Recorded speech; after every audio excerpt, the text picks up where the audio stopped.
IPL 2026 शुरू होने से पहले ही कई टीमों के प्लान खराब हो गए हैं। वजह साफ है कि इस बार कई बड़े प्लेयर्स या तो इंजर्ड हैं या फिर वो शुरुआती मैचेस में उपलब्ध नहीं होंगे। और ये सिर्फ कोई छोटे मोटे नाम नहीं है, बल्कि ये टीम के कोर प्लेयर्स हैं, जैसे कि मिचेल स्टार्क, पैट कमिंस और जोश हेजलवुड जैसे टॉप ऑस्ट्रेलियन पेसर्स शुरुआत में नहीं खेलेंगे। वहीं नाथन एलिस, सैम करन जैसे प्लेयर्स पूरे सीजन के लिए बाहर हो चुके हैं। इनके अलावा हर्षित राणा और जैक एडवर्ड्स जैसे प्लेयर्स भी चोट के कारण इस सीजन में नहीं खेल पाएंगे। यानी इस बार आईपीएल की शुरुआत ही अधूरी टीम्स के साथ हो रही है। हर फ्रेंचाइज को अपने प्लान बदलने हो रहे हैं और यही वजह है कि इस सीजन की शुरुआत थोड़ी अनप्रेडिक्टेबल लग रही है। अब सबसे पहले बात करते हैं दिल्ली कैपिटल्स और मिचेल स्टार्क की, क्योंकि इस पूरी कहानी का सबसे बड़ा असर यही दिख रहा है। स्टार्क सिर्फ एक पेसर नहीं है, बल्कि वो पूरे अटैक की बैकबोन है। नई गेंद से विकेट लेना, बीच के ओवर्स में दबाव बनाना और डेथ ओवर्स में मैच को खत्म करना, ये तीनों रोल वो अकेले निभा सकते हैं। दिल्ली ने उन्हें आईपीएल 2025 के मेगा ऑक्शन में 11.75 करोड़ रुपए में खरीदा था। ये रकम सिर्फ विकेट्स के लिए नहीं दी जाती है, बल्कि उस इम्पैक्ट के लिए दी जाती है जो वो मैचेस में डालते हैं। पिछले सीजन में उन्होंने 11 मैचेस में 14 विकेट लिए थे। इकॉनमी 10 के ऊपर ज़रूर रही थी, लेकिन स्टार्क को सिर्फ आंकड़ों से जज करना गलत होगा, क्योंकि कई बार ऐसा होता है कि उनका एक ओवर रन दे देता है, लेकिन अगला ओवर विकेट लेकर मैच का पूरा रुख पलट देता है। और यही उनकी सबसे बड़ी खासियत है। वो बिग मैच बॉलर है और बड़े मैचेस में उनका लेवल अलग हो जाता है। क्रिकेट ऑस्ट्रेलिया ने साफ कर दिया है कि स्टार्क को जल्दबाजी में वापसी नहीं कराई जाएगी। पिछले 12 महीनों में उन्होंने काफ़ी क्रिकेट खेला है। एसेस के 5 टेस्ट मैच में वो खेलते हुए नजर आए थे। इसके अलावा बिग बैश लीग में भी वो खेले हैं और टेस्ट क्रिकेट में वो लगातार गेंदबाजी करते रहे हैं। मोहम्मद सिराज के बाद वो सबसे ज़्यादा गेंद डालने वाले गेंदबाजों में उनका नाम आता है।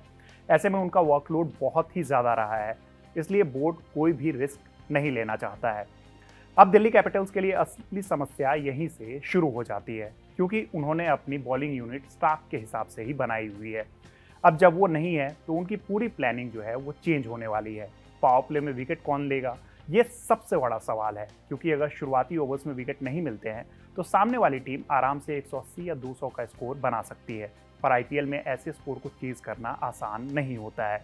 अब बात करते हैं पैट कमिंस की। सनराइजर्स हैदराबाद के कप्तान इस बार शुरुआती मैचेस मिस करेंगे। कमिंस सिर्फ एक बॉलर नहीं है, बल्कि वो टीम के लीडर भी है।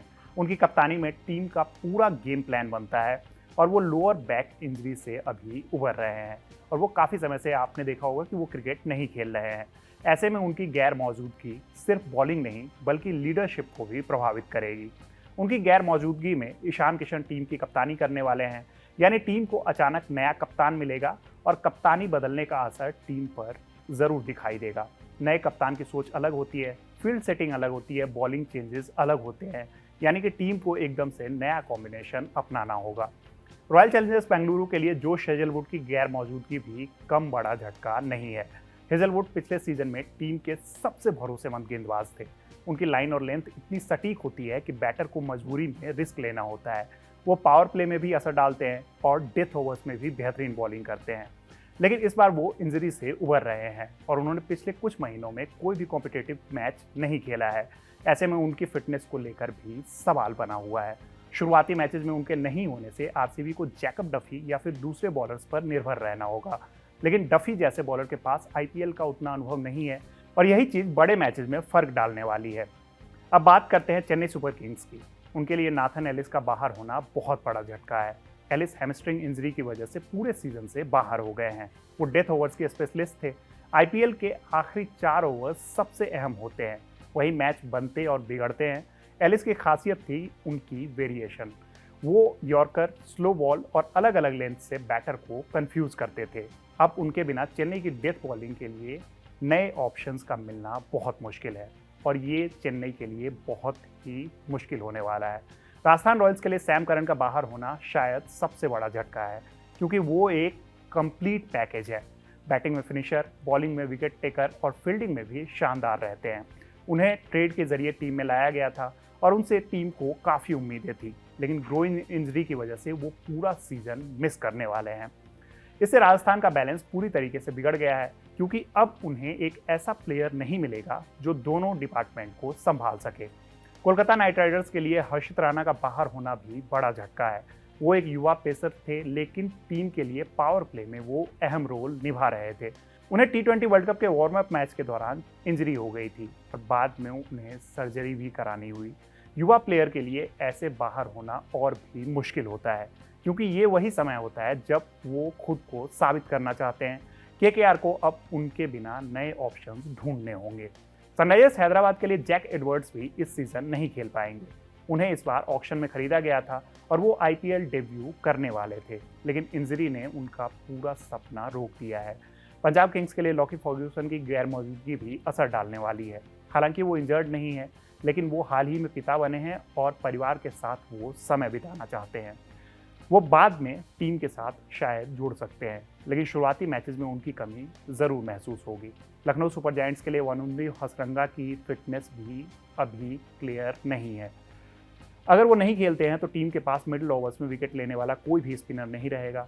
IPL में स्पिनर्स का रोल बहुत बड़ा होता है, खासकर बीच के ओवर्स में। कोलकाता के लिए मतीश पतिराना की स्थिति भी अभी तक पूरी तरीके से साफ नहीं है। वो चोट से उबर रहे हैं और शुरुआती मैचेस जो है वो मिस कर सकते हैं। हालांकि टीम को उम्मीद है कि वो कुछ मैचेस के बाद वापसी कर सकते हैं। मुंबई इंडियंस के लिए अथर्व का पूरे सीजन से बाहर होना एक बड़ा झटका है। वो युवा ऑलराउंडर थे और टीम के फ्यूचर प्लान का वो हिस्सा थे। अब अगर पूरी तस्वीर देखें तो साफ है कि इस बार IPL की शुरुआत ही अधूरी टीमों के साथ हो रही है। हर टीम अपने किसी न किसी बड़े प्लेयर के बिना खेल रही है, लेकिन दिल्ली कैपिटल्स का मामला सबसे अलग है, क्योंकि उनके पास स्टार्क जैसा प्लेयर नहीं है जो अकेले मैच का रुख पलट सकता है। उनकी गैर मौजूदगी सिर्फ एक खिलाड़ी की कमी नहीं है, बल्कि पूरी प्लानिंग पर असर डालने वाली है। IPL में मोमेंटम बहुत मायने रखता है। अगर आप शुरुआत के मैचेस जीतते हैं तो आपका कॉन्फिडेंस बढ़ जाता है, लेकिन अगर शुरुआत खराब होती है तो आप पर प्रेशर उतना ही ज़्यादा बनता जाता है। दिल्ली के लिए यही सबसे बड़ा टेस्ट है, क्योंकि वो बिना स्टार्क के शुरुआत संभाल पाएंगे या फिर उनकी कमी पूरे सीजन देखने को मिलेगी। IPL 2026 शुरू होने से पहले ही इतना सारा ड्रामा देखने को मिल रहा है और अभी तो पहला मैच भी नहीं हुआ है। यही इस लीग की खूबसूरती भी है। हर सीजन में नई कहानी बनती है, लेकिन इस बार की सबसे बड़ी कहानी यही है कि क्या टीमें अपने बड़े प्लेयर्स के बिना एडजस्ट कर पाएगी। और सबसे बड़ा सवाल यही रहेगा कि क्या दिल्ली कैपिटल्स बिना मिचेल स्टार्क के शुरुआत में संभल पाएगी या नहीं। ये देखने वाली बात होगी। अब आपकी क्या राय है, कमेंट बॉक्स में ज़रूर बताइएगा। मेरा नाम है रविराज। देखते रहिए कड़क। धन्यवाद।